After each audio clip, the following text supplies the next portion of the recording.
Ça va, et toi? Ça va super, comme d'hab, au top. Alors, Greta, ce soir on se retrouve pour un 82e cycle d'investigation de l'Académie Grefasi. Alors, comme d'habitude, il y a une partie fixe. Je te poserai des questions sans trop creuser, fixes, les mêmes que tout le monde, tous ceux qui vont faire les enquêtes. Et une partie où on va plus pouvoir se lâcher en deuxième partie, où on ira creuser tout ça. Je répète, tu ne connais pas le sujet? Non. Voilà. Ok, très très bien. Alors, comment t'es là? T'es bien? T'es prête à partir? Ça va? Voilà. Bah, c'est très très bien. Je vais te demander de prendre encore une autre inspiration. Je vais compter de 10 à 1. Surtout, préviens-moi s'il y a quoi que ce soit, le moindre ressenti, si tu vois quelque chose. Arrête-moi. Alors, 10. Tu te détends et le corps se détend. 9. Toutes les tensions sont expirées, expulsées hors du corps. 8. Tu rentres de plus en plus dans cette ambiance hypnotique, dans cet espace éthérique. 7.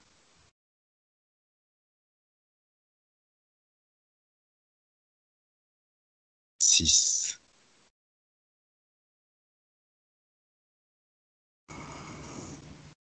5.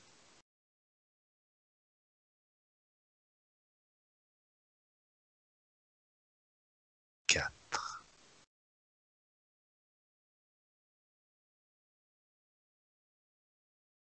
3.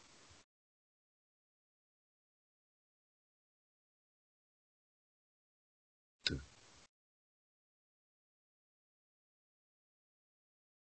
Et 1. Greta, je vais te demander de te connecter au terme autisme.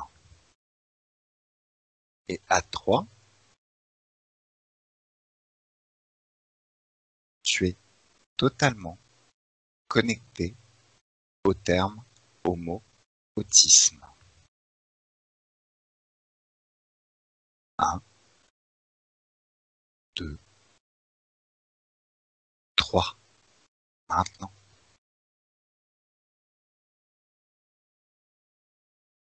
Première question.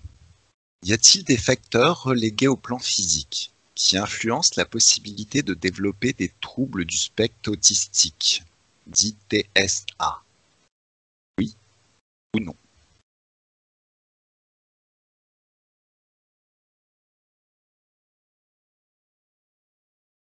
Qu'est-ce qui vient? Qu'est-ce que tu perçois? C'est comme si je comprenais pas la question. Alors, est-ce que c'est des facteurs physiques qui influencent la possibilité de développer de l'autisme?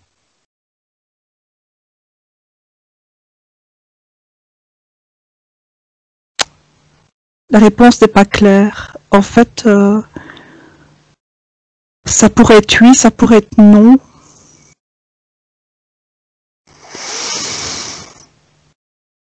Je vois peut-être ça dépend des cas. D'accord. Ça dépend de la gravité de l'autisme. Je me dis, oui, comme un niveau de gravité. Alors, lesquels sont-ils, ces facteurs physiques? Cas léger, cas lourd, donc cas léger, je ne vois pas de signes physiques. Des cas lourds, oui. Enfin, l'autisme grave, je dirais. Ok. Alors, je vais compter jusqu'à 3. Et à 3, tu vas te retrouver face à, spontanément, quelqu'un va venir qui souffre, a souffert de ce trouble autistique. 1, 2, 3. Quand tu regardes au niveau de l'éthérique, des énergies,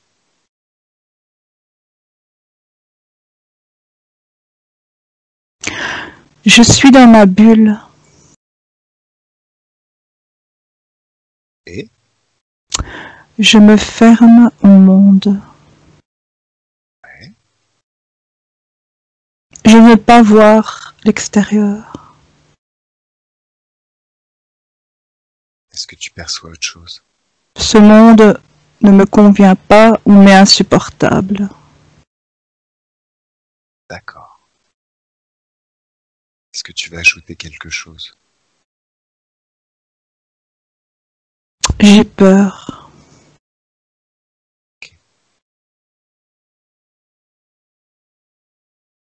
Greta déconnecte et regarde les choses de l'extérieur. Qu'une canalisation. Mm. Alors, Ah. y a-t-il des causes métaphysiques qui causent ou contribuent à créer des troubles du spectre autistique? Oui, non, en partie.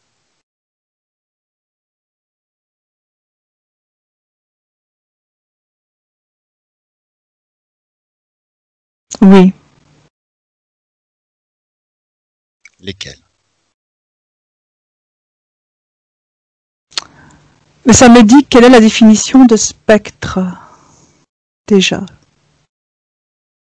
dans la compréhension que l'on en a, ça me dit. Ça me semble flou comme définition pour catégoriser un être humain autiste.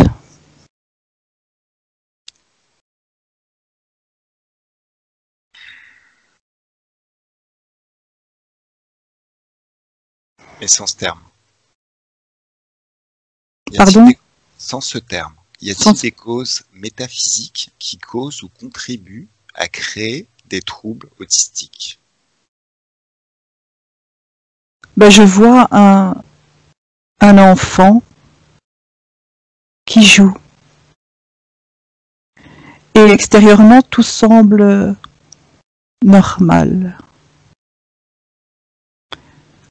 Je le vois dans sa bulle et du coup, extérieurement, effectivement, on ne voit rien. Mais ça me dit que c'est une définition que l'on lui donne par rapport à un comportement, mais lui il se sent pas comme on le définit, comme les autres le définissent. Il se sent jugé. C'est pour ça que je disais qu'est-ce qu'on entend par spectre. C'est comme si cet enfant dit qu'est-ce que vous voulez avec ces mots savants? Laissez-moi vivre. Arrêtez de me dire des mots que je veux pas entendre. Je suis dans mon monde. Je sais pas si je réponds à la question. Ça vient, c'est des infos qui me viennent.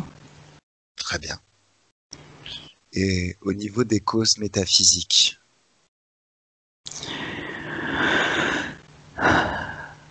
C'est comme si cette cause métaphysique reflétait ce physique et donc le métaphysique obéit au physique dans la définition qu'on lui donne.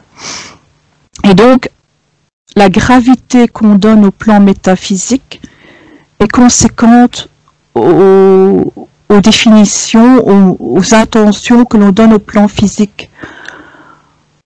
Donc, je ne sais pas si je me fais comprendre.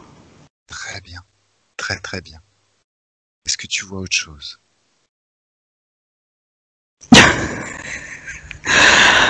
Dis tout ce qui vient. L'enfant dit foutez-moi la paix. Excellent. Oui. Laissez-moi vivre comme je le veux. D'accord. Est-ce que tu as quelque chose à ajouter sur cette question? Non. Ok.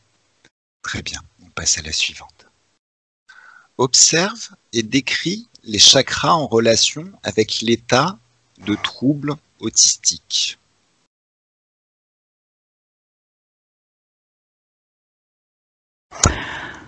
Alors, je vois ancrage. Donc le chakra, le premier, le rouge. Je ne veux pas me connecter au monde parce que je suis bien dans ma bulle.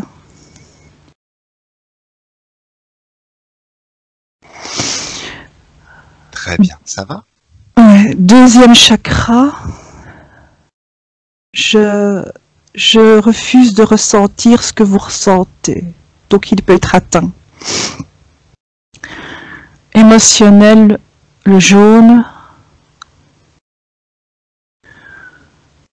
Je ressens quand je veux les choses, mais je peux me déconnecter à l'extérieur parce que ça m'intéresse pas ce que vous vivez. Et je me concentre sur moi. Chakra du cœur. Je veux bien vous aimer, mais acceptez-moi comme je suis et aimez-moi. Chakra de la gorge. Je ne peux pas m'exprimer dans mon identité si l'autre me juge. Mais je suis prêt à m'exprimer comme je suis si vous m'acceptez comme je suis. Chakra intuitif. Assez développé, ok, en phase. Couronne.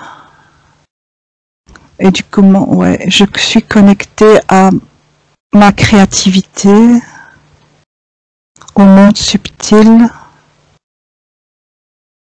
Ça peut dépendre, ce chakra peut être touché plus ou moins, ça dépend des cas. Je n'ai pas trop d'infos là-dessus. Très bien. Est-ce qu'il y a autre chose qui dit? Non. Ok. On passe à la suivante, à la question suivante.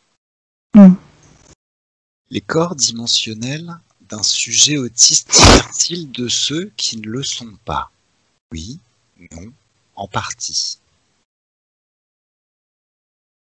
Tu peux répéter? Les corps dimensionnels d'un sujet autiste diffèrent-ils de ceux qui ne le sont pas? Oui, non, en partie. Ça dépend. Ça peut être oui, ça peut être en partie. Ça dépend du cas. Les cas légers, c'est en partie. Les cas lourds, ça peut être... je reste centrée dans ma partie multidimensionnelle intérieure, mais je ne veux pas m'ouvrir à l'extérieur. Et c'est comme si cette bulle multidimensionnelle variait selon la volonté et le désir de la personne. Elle est modulable en fait. Tu vois, c'est comme je vois des cercles autour de la personne et elle module. Elle module. Très intéressant. Très intéressant.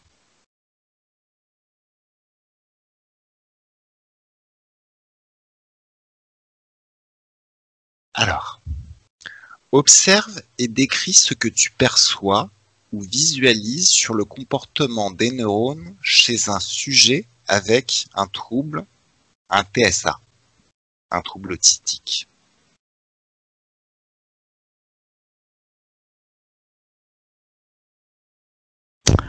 T'avais pas fini la question que je voyais un neurone exploser comme un... Et je sais pas pourquoi je vois ça. Et je vois des... Ouais. Là, tu sais. Dans cet espace éthérique, tu sais. Tu poses les questions. Les choses arrivent. Pourquoi tu vois ça?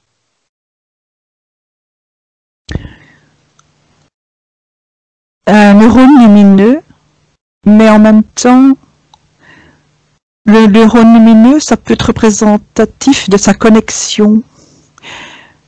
Et donc, je vois des connexions entre neurones qui se modulent, qui bougent comme ça.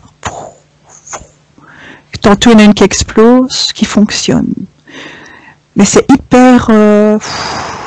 c'est une vie incroyable, quoi, au niveau des neurones, des connexions.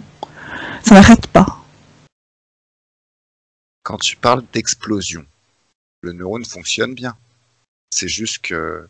Est-ce que tu peux définir un petit peu plus le terme explosion dans ton esprit? Dans notre monde, une explosion, c'est pas forcément quelque chose de très positif. Effectivement.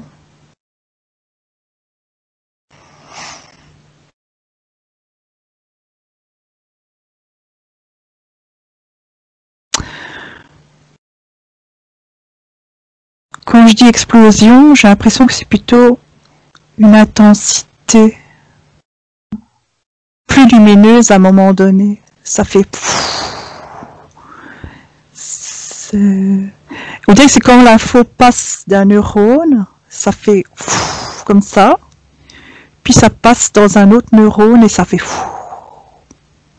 Je sais pas si je me fais comprendre. Très bien, très très bien. Super.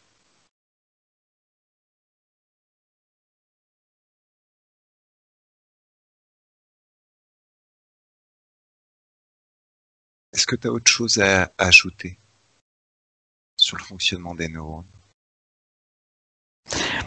Maintenant, je ne sais pas si c'est une normalité ou pas.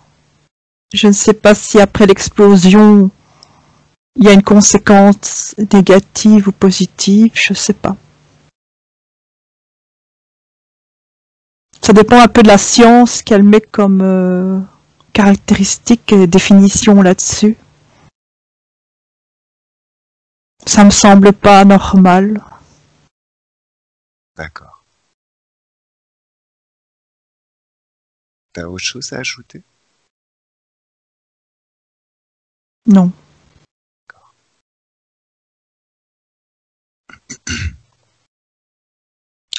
Comment la partie subliminale des sujets autistes perçoit-elle le contact avec la réalité?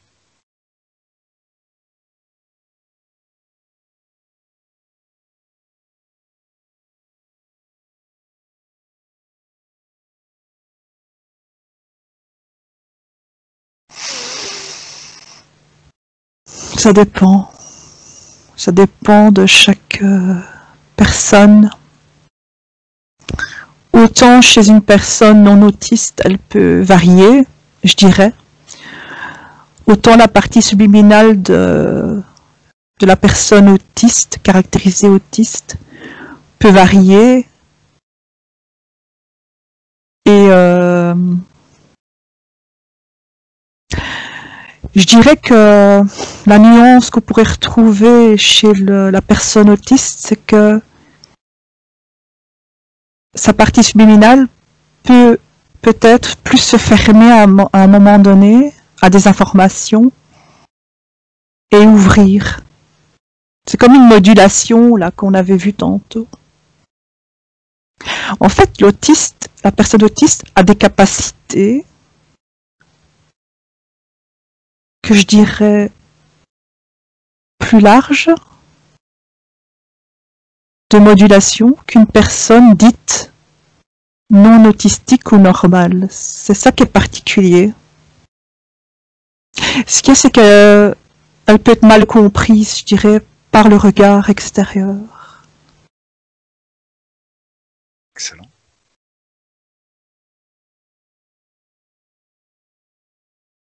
Tu perçois autre chose? Ce qui revient depuis le début de la session, c'est le jugement que l'on a envers ces personnes, qui est mis en évidence, je dirais. De quelle façon? La personne autiste, j'ai l'impression qu'elle est sensible. Et on dirait que, justement, sa capacité est de percevoir ce que les autres peuvent sentir par leur acte, par leur pensée. Et du coup, si il sent que l'autre le juge, il va se dire, il peut se fermer, quoi. Il module en se fermant. Et donc, il n'aura pas, si l'autre attend des résultats de la personne autiste, et que l'autiste, il a son caractère et il dit non, je veux pas collaborer, il collaborera pas, quoi. Il sait ce qu'il veut, je veux dire, ses sens sont très affûtés comme ça. Tu vois? Ouais, excellent. Je te remercie. Y a-t-il des différences entre la phase des rêves d'un être humain sans et avec un trouble autistique? Oui, non, en partie.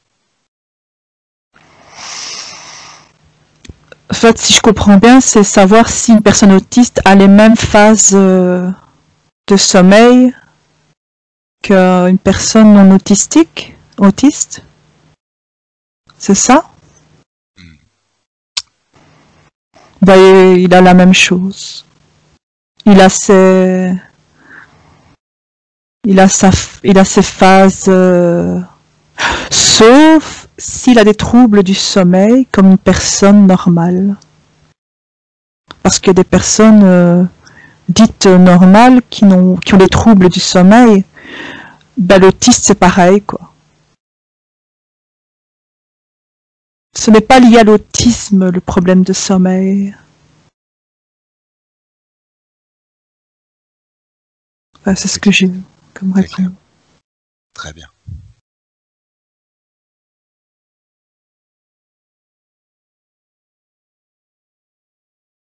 Donc là, la 11e question, c'est si oui, lesquelles? Les différences dans les phases de rêve d'un être humain avec et sans trouble autistique.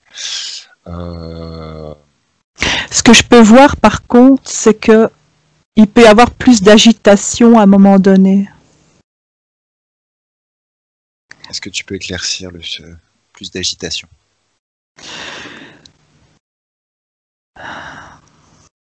Je m'explique, j'essaie de m'expliquer. Si une personne autiste a des troubles du sommeil, on me dit des connexions neuronales font que, avec ces explosions, il y aurait une agitation plus forte une agitation mentale et donc physique. Mais ça dépend de la personnalité de la personne dans la gestion de ses émotions. Mais s'il y a un problème de gestion d'émotions, l'agitation est peut-être plus forte parce qu'il doit canaliser plus. Et là, je vois que c'est un apprentissage. Il faut lui apprendre à gérer autrement ses émotions. Mais c'est valable pour tout le monde. Mais il y a une petite nuance. Je sais pas, voilà, c'est une petite nuance qu'on me dit, enfin que j'entends. Apprendre apprendre la gestion des émotions est peut-être plus intéressante et importante chez les personnes autistes, je dirais. Apprendre à se connaître, à gérer son émotion, à gérer cette sensibilité. Parce que si on vit des choses intenses, si cette personne autiste vit des choses intenses dans sa journée, par exemple, mais il va être ressenti beaucoup plus fort et plus vite dans l'agitation, dans son sommeil. Je ne sais pas si je me fais comprendre. C'est extrêmement clair. C'est très bien. Bon. Parfait. Pourquoi y a-t-il eu une augmentation du nombre de diagnostics de TSA au cours des dernières années? Par les médecins? A priori, oui. Je n'ai pas de précision sur la question. Je vois vaccination. Je vois aussi plus grande marge tolérante, symptomatique. Il y a les deux possibilités. Il y a les médecins, ils ont vite fait de dire toi t'es un autiste, quoi. Classification, catégorisation, tout ça pour la médicalisation. C'est plus facile de dire voilà, vous êtes autiste, on va vous donner un médicament et l'affaire est réglée, quoi. D'accord. Concernant les vaccins, est-ce que tu as des précisions?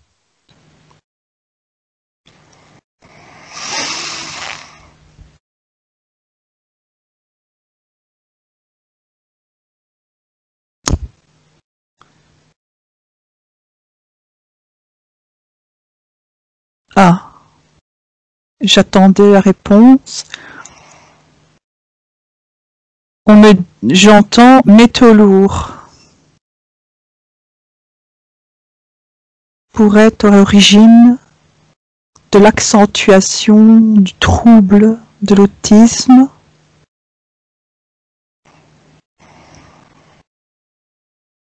Voilà. Élimination des métaux lourds compliqués. Cristallisation des métaux lourds dans certaines parties du corps, notamment dans la tête.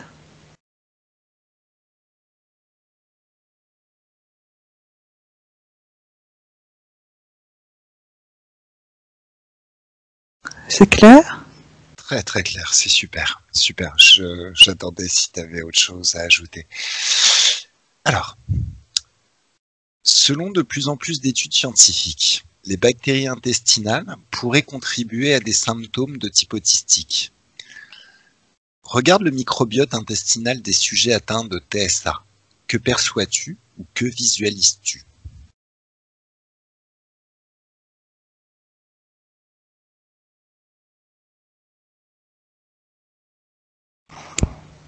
Je vois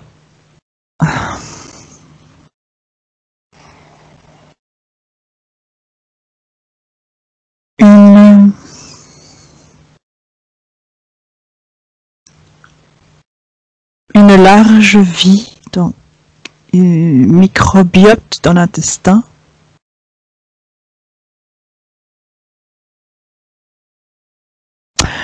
Système auto-immune, j'entends.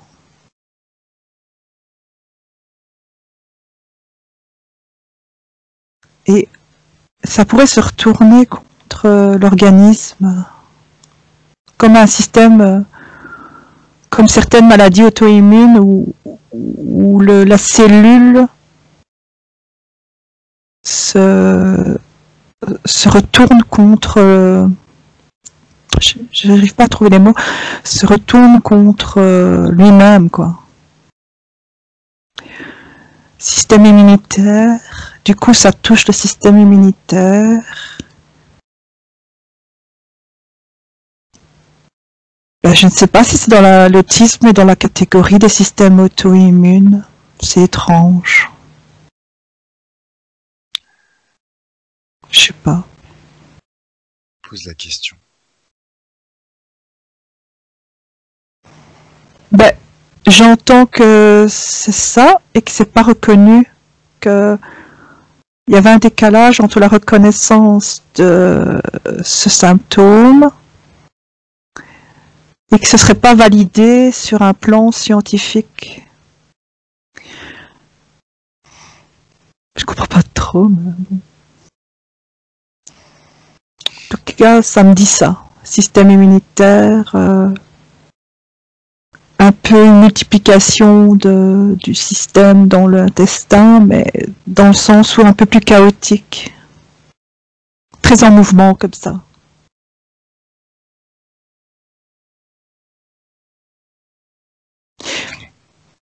Mais pas irréversible. Donc il y a moyen de trouver... Ce n'est pas quelque chose d'irréversible. Comme on a l'air de croire que personne ne serait pas soignable, quoi. Ok, très bien. Justement, la condition autistique peut-elle être guérie? Oui, non, en partie. Ben là, ça me dit, tout dépend de plusieurs facteurs. Il y a la volonté, oui, une volonté en partie. Il y a aussi le plan physique qui a atteint. Et là, il faut voir s'il y a réversibilité ou pas. Ça dépend de là où on en se trouve. Plutôt, évidemment, on s'occupera... Par exemple, je pense à un enfant qui a été détecté assez tôt. Ben, on peut agir, évidemment. Il y aura le meilleur résultat. Mais c'est vraiment variable à chacun. Ça me dit aussi... aller voir les causes, les origines du trouble, parce qu'il peut y avoir plusieurs causes. Il y a, ouais, il peut y avoir des causes intergénérationnelles, causes physiques, causes psychologiques,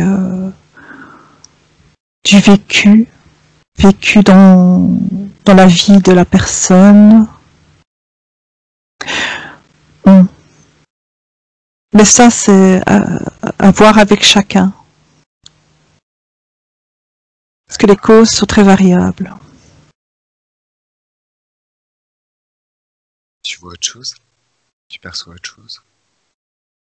Non, c'est comme si j'avais une boîte ouverte avec un panel et selon le cas, on va aller toucher des points. Et ça, tu vois, tout est interrelié, physique, subtil, et que c'est variable à chacun. Et là, le physique peut avoir un lien avec le subtil et inversement. Il n'y a pas qu'une seule cause, tu vois. C'est clair? Très clair. C'est super. Alors, Greta, dernière question. Une personne autiste est-elle plus exposée aux interférences externes? Ça dépend. Ça dépend. Et là, je vois, ça dépend de sa partie subliminale. Elle peut jouer aussi avec ces interférences. Et comme c'est la connaissance, ça dépend de la connaissance, c'est comme si elle savait sans savoir, et elle peut autoriser ou pas ces interférences. Ça dépendra du contexte physique, de l'influence, de sa qualité de vie. Si elle a un entourage qui la soutient, elle sera beaucoup plus forte dans toutes ses parties et donc sera moins sensible, moins fragile.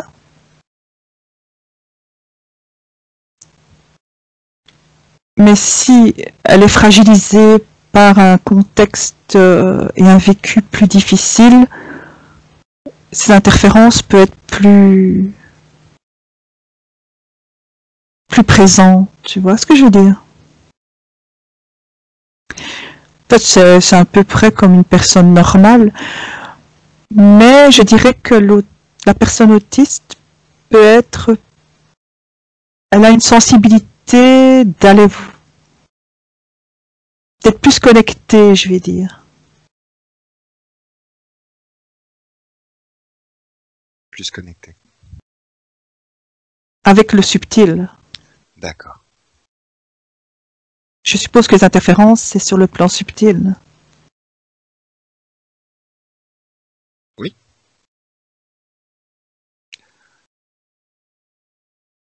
Bon, c'était la dernière question, donc on continue avec l'exploration libre.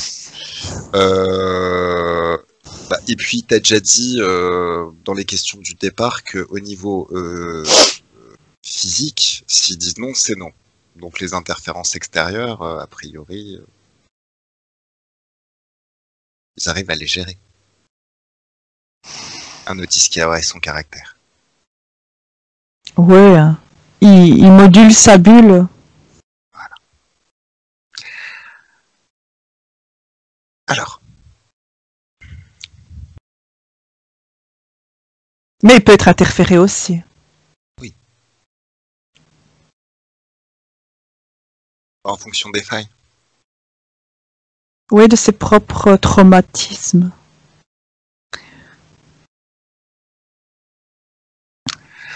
Alors. Concernant cette histoire de métaux lourds,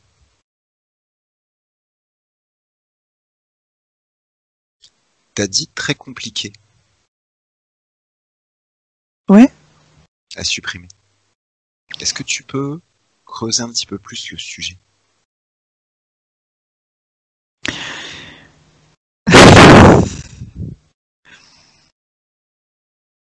En fait,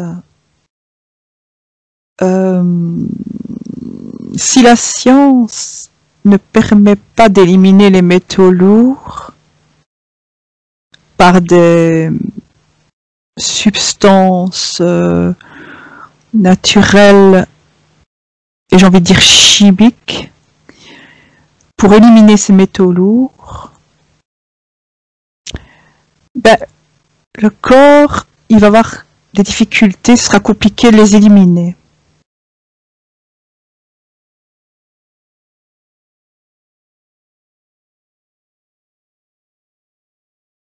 Okay. Mais samedi, la science n'a pas encore trouvé encore les remèdes physiques proprement dit efficaces, j'ai envie de dire.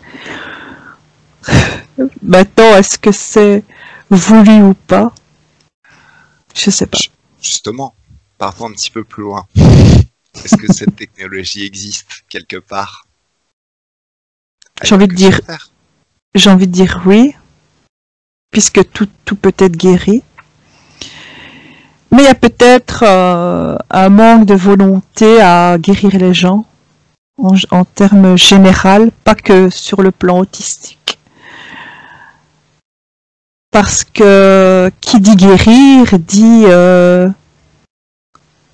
ne plus consommer de médicaments. Qui dit plus consommer de médicaments dit manque à gagner financier. Donc là, ça soulève un débat plus mondialiste.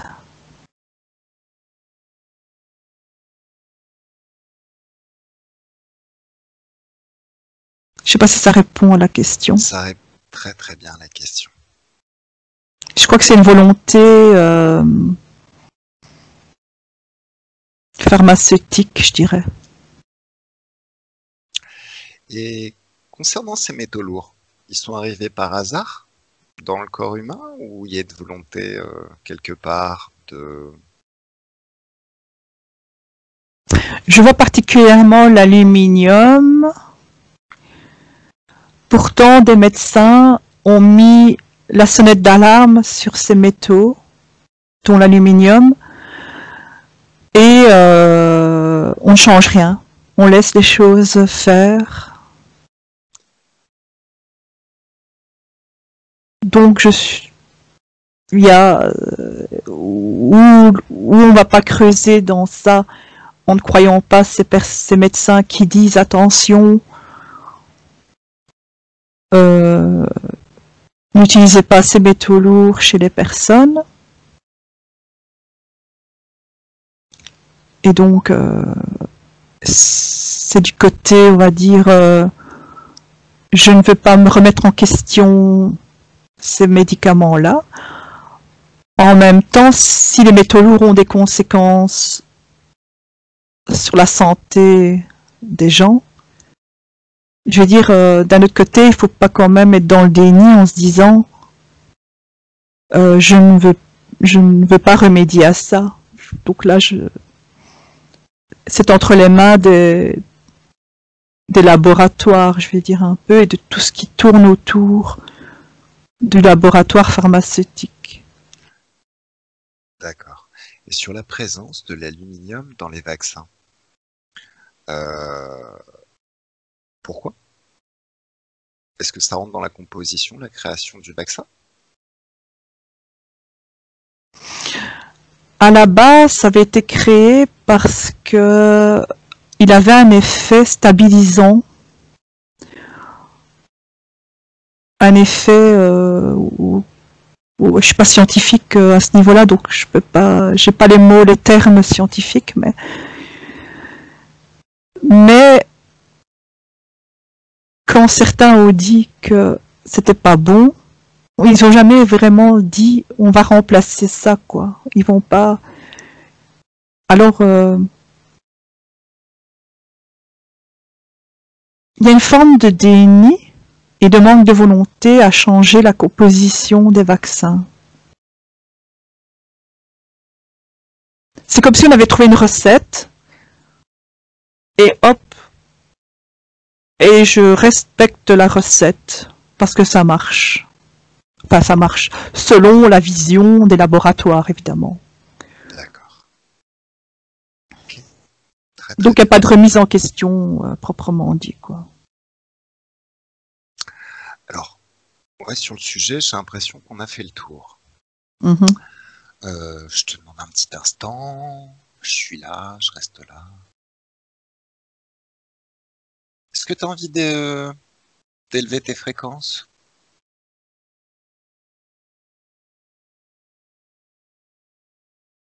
avant de revenir? Oui, pourquoi pas. Je me sens pas basse, mais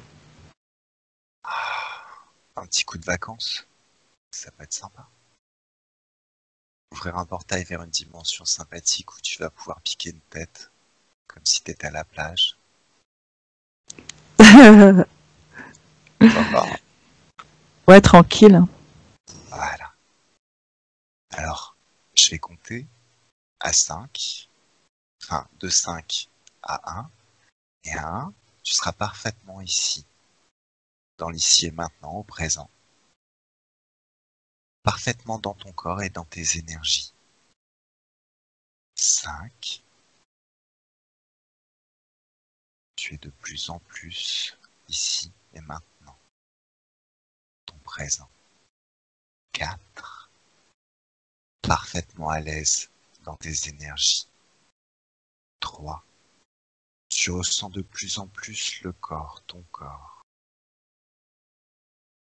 2, déconnecté de tout et de tous. 1, parfaitement à l'aise ici et maintenant, présent, tes énergies.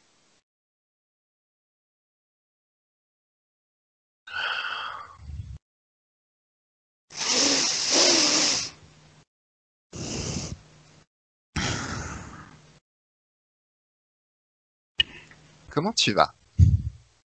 Ça va, c'est comme si j'avais fait une sieste. Sympa, hein? Ouais, ça va. Alors, je vais couper parce que je sais pas pourquoi il y a un avion qui tourne autour. Peut-être une volonté interférente.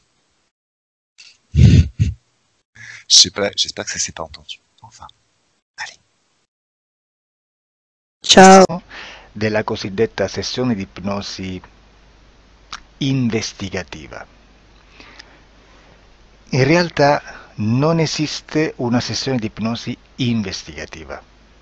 Non che non si possa fare investigazione di ipnosi, però è che non esiste una sola sessione di ipnosi per dire si è fatta investigazione, per prendere quell'informazione come buona. Perché? Sappiamo intanto che l'informazione che arriva in ipnosi è molto contaminata, la percentuale di inquinamento dell'informazione è altissima. Pensate a questa informazione che viaggia per tantissime dimensioni, attraversa densità, passa per coscienze che volontariamente o involontariamente possono distorcerla e poi arriva infine alla persona che sta in ipnosi, che ha una coscienza, ha una mente, ha un'esperienza e interpreta questa informazione secondo la sua struttura mentale, secondo le sue credenze, che per quanto si possa essere più o meno liberi mentalmente, liberi pensatori, sempre c'è una parte subliminale che interpreta in base all'educazione ricevuta, alla cultura e perché no anche tutte le esperienze di esistenze passate che ancora lasciano un segno in noi. Per capirci è come se dovessimo parlare con un'altra persona immersi nell'acqua a qualche metro di distanza, cercando di utilizzare un mezzo che è quello della corda vocale, che è fatto per produrre suoni da trasmettere nell'aria. Noi stiamo utilizzando questo strumento per far passare un'onda sonora nell'acqua o in un liquido. Chiaramente il suono viene completamente distorto, sempre ammesso che sia per il nostro corpo facile e non difficoltoso poterlo fare senza avere dei problemi come ingurgitare acqua o eccetera. Ma non solo. Supponiamo che per questo tipo di comunicazione utilizziamo anche due lingue diverse, per esempio un italiano e un russo o un giapponese. Per quanto possiamo anche interpretare il labiale, non possiamo capire quello che ci sta dicendo, perché la lingua è diversa. La lingua, diciamo, da dove parte l'informazione a dove arriva è completamente diversa, il codice, il linguaggio è diverso. Ma possiamo anche cercare di capirci attraverso i gesti, attraverso le espressioni facciali. Per quanto sia ipoteticamente facile poterlo fare sott'acqua, però non dobbiamo dimenticare che l'acqua non è l'aria e può distorcere l'immagine, ma non solo. Dobbiamo anche pensare che l'altra persona, che parla un'altra lingua, che viene da un'altra cultura, potrebbe interpretare i segnali che noi interpretiamo come X in Y. Per noi un sì è abbassare la testa dall'alto verso il basso, per esempio, sì, e il no da sinistra verso destra, no. In alcuni paesi orientali, come le Filippine credo o qualcun altro, utilizzano esattamente gli stessi segni, ma al contrario. No, sì. Immaginate due persone di queste due culture che stanno cercando di comunicare in maniera così difficoltosa e alla fine non gli rimane altro che interpretare il linguaggio corporale. Sì, che per l'altro invece no. Cosa voglio dire con questo esempio estremo? Che l'informazione da dove parte a dove arriva viene completamente deformata. Non sappiamo esattamente quale percentuale perché ogni situazione è a sé stante, però la percentuale di inquinamento, di distorsione, di contaminazione di questa informazione è assolutamente alto. Quindi fare una sessione investigativa, mettere una persona in ipnosi, e chiedere di Tizio Caio Sempronio di una situazione o chiedere certi dati è assolutamente controproducente, è assolutamente inutile. Quindi vi chiederete: cosa fate allora voi quando fate ipnosi, quando fate delle domande, quando cercate delle risposte e con queste informazioni che vi arrivano lavorate sulla situazione esoterica del cliente?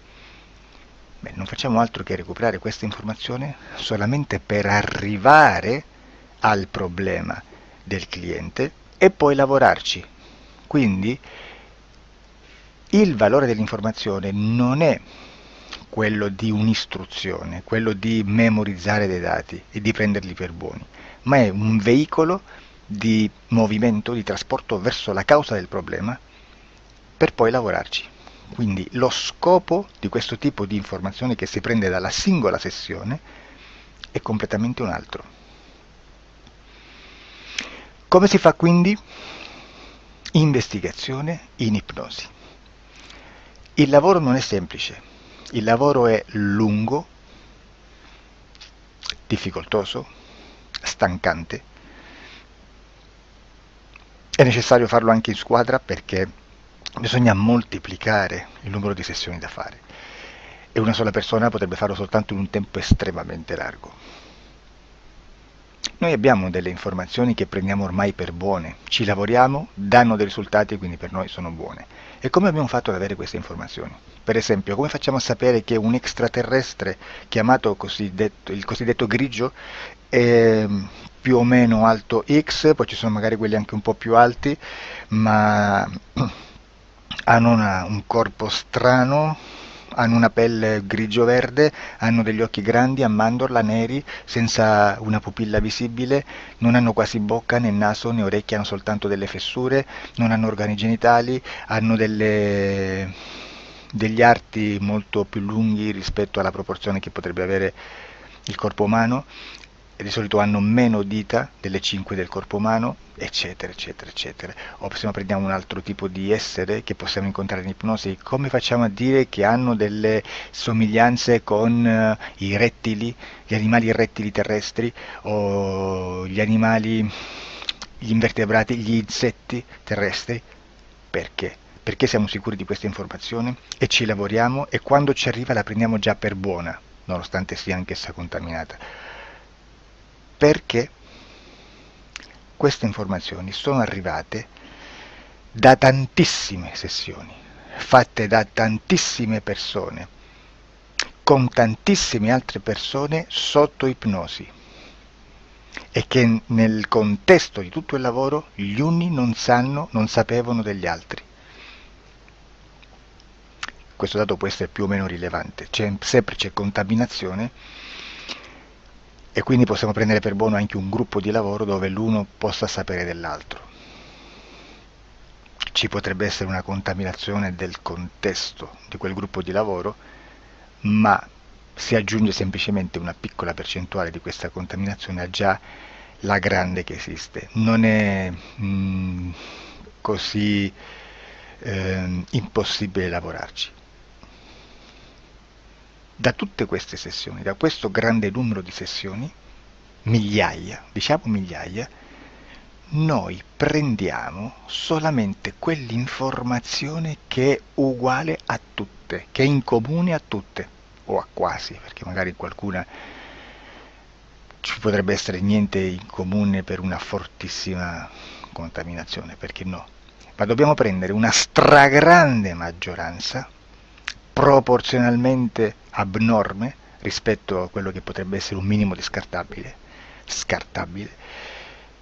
e lì possiamo prendere per buona questa informazione. Quindi se noi su 10.000 persone diverse, con operatori anche diversi, in cui in ogni sessione vediamo un essere che più o meno ha le stesse caratteristiche del grigio o dell'insettoide, a forma di mantide religiosa, o il rettile a forma di lucertola, per esempio, di serpente o di quello che sia, o se vediamo il pianeta Marte più o meno di colore rosso, o se vediamo dei sotterranei eterici, non fisici, nel sottosuolo terrestre, soprattutto sotto le grandi città, dove c'è concentrato molto potere, molta energia di questo tipo, e che più ne hai più ne metta.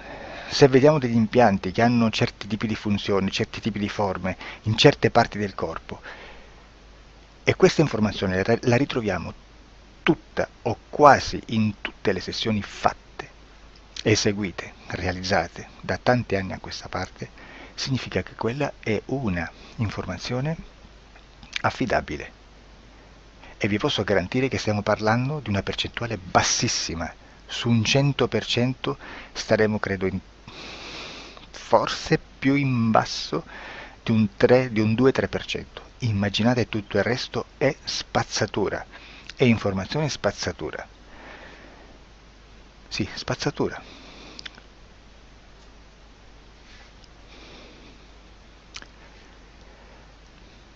C'è anche un'altra cosa da dire. Supponiamo che un operatore faccia un'ipnosi e voglia andare a vedere cosa fa Tizio, cosa fa Caio, cosa fa Sempronio. Arrivano delle informazioni e si dice che Tizio è biondo, Caio è zoppo e Sempronio è uno sportivo. Intanto già abbiamo detto che una sessione soltanto non serve, d'accordo? Ma poi c'è da dire che una coscienza, un essere, in ambiente subliminale, la sua parte subliminale potrebbe non dare autorizzazione a questa fuoriuscita di informazioni. Mi potreste dire, e allora tu quando chiedi agli esseri cosa fanno, cosa non fanno? Beh, intanto la prendo sempre con le pinze, perché abbiamo sempre detto che tutto è molto contaminato e mi serve solo per dirigermi da una parte. Ma c'è anche da dire che se un essere interferisce con l'altro, ha aperto un canale di comunicazione a cui non può ovviare, a meno che non lo recida, non lo annulli. Quindi quando io faccio la domanda a un essere, se lo faccio attraverso l'interferito, mi arriva l'informazione per un canale aperto che sottostà alla volontà dell'interferito. Sulla volontà dell'interferito parleremo in un prossimo video disclosures. Però se io voglio fare un'investigazione sopra Tizio, Caio e Sempronio, che non hanno nessun collegamento, nessuna interazione e nessuna interferenza con il soggetto con cui io sto realizzando l'ipnosi, non è detto che mi arrivi questa informazione. Assolutamente. Potrebbe esserci completamente un muro. Come potrebbe esserci informazioni, perché quell'altra parte potrebbe autorizzare comunque. Ma non è detto. E comunque quando ci arrivano informazioni, in una situazione di non interferenza o non interazione, non possiamo sapere esattamente se sono informazioni che ha autorizzato la parte subliminale dell'altra persona o dell'altro essere, o qualche altro essere, qualche altra entità furba approfitta della situazione, osserva quello che sta succedendo, si mette in mezzo, si fa passare per l'altro e dà informazioni ovviamente distorte, prima perché poi non è detto che debba conoscerle, e anche se fosse potrebbe manipolarle a sua volontà e a suo vantaggio. E quindi immaginate che situazione ridicola ci si viene a trovare, in quale situazione ridicola ci si viene a trovare in questi casi. Da qui si vede quando un operatore riesce a utilizzare l'informazione di ipnosi come per lavorare su un soggetto. Da qui l'osservatore attento delle sessioni di ipnosi riesce a capire se quell'ipnosi è un'ipnosi affidabile, un'ipnosi con un livello di informazione certa, con una alta percentuale di informazione certa. Non vi nascondo che in futuro potrei anche impostare un lavoro per decifrare che livello di certezza di informazione c'è in un'ipnosi, analizzandola e spiegando il perché, spiegando i meccanismi di analisi di un'informazione in ipnosi, che poi anche è molto istintivo. Supponiamo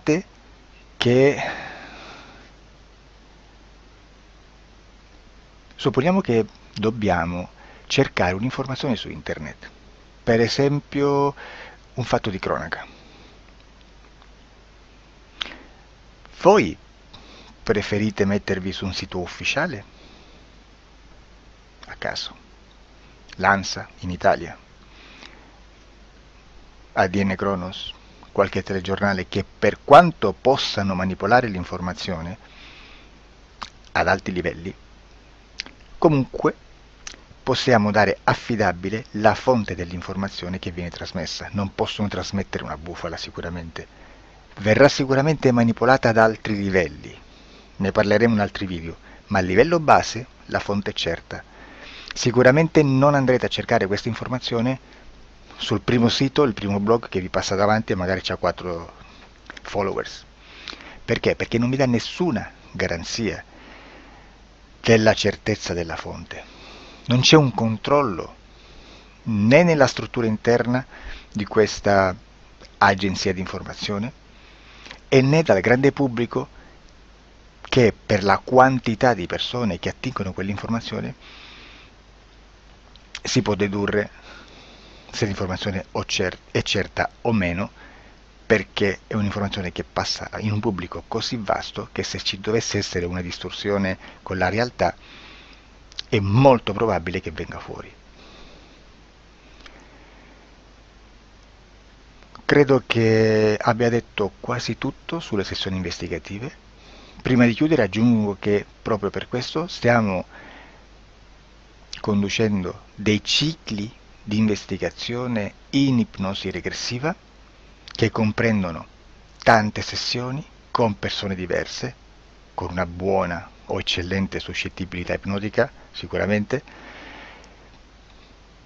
per poter indagare su spazi ristretti su alcuni temi. Perché dico spazi ristretti? Perché se andiamo a prendere eventi grandi nel tempo, nello spazio, storici, parlare di qualcosa di molto generico implica una quantità di sessioni abnorme. Immaginate se dovessimo fare una sessione investigativa sui buchi neri, quanta informazione ci sarebbe e quante informazioni da filtrare. Sarebbe quasi impossibile farlo in questa maniera.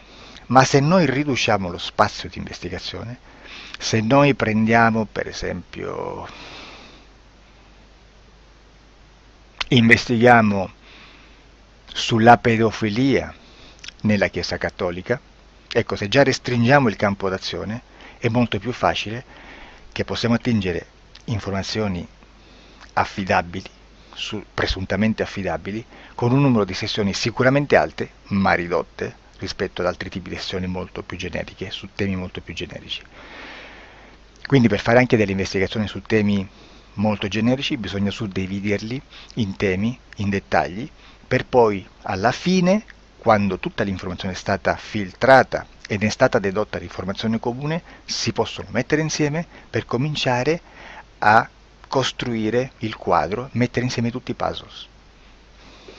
Questo è il vero senso dell'informazione in ipnosi, quando si fa ipnosi investigativa. La sessione per risolvere una problematica, un problema, con una presunta origine esoterica di un cliente, di una persona, è un'altra cosa, sono altri metodi, altre tecniche, e l'informazione si usa in un'altra maniera, ha un altro scopo. Grazie, ci vediamo al prossimo video. Disclosure.